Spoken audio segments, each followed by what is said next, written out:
এই পুতুল নিয়ে শুধু কাজ করতে গিয়ে ভয় লাগেনি। এই পুতুলটা গত ৩-৪ দিন আমার বাসায় ছিল এবং ও যে রুমে ছিল সেই রুমে আমার অনেক বেশি চলাফেরা করা হয়, বিকজ ওটা আমার কস্টিউম রুম।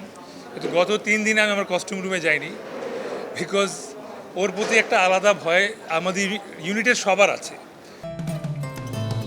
বসুন্ধরা টিস্যু অশুদ্ধতার বিরুদ্ধে এক বিন্দুও ছাড় নয়।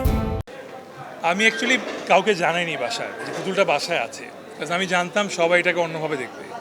বাট তারপরও আমার ওয়াইফ, সে খুব কিউরিয়াসিটি নিয়ে ও একটা বক্সের মধ্যে থাকে, একটা কফিন টাইপের বক্স। তো সে বুঝে নেয় ওটা কী আসলে। তো আমি জাস্ট শুধু এতটুকু মনে আছে যে একটা চিৎকার শুনি, আমি দৌড়ে ডাইনিং রুম থেকে আমার কস্টিউম রুমে গিয়ে দেখি যে ওর বক্সটা খোলা এবং ও তাকিয়ে আছে আমার ওয়াইফের দিকে, আমার ওয়াইফ তাকিয়ে আছে ওর দিকে।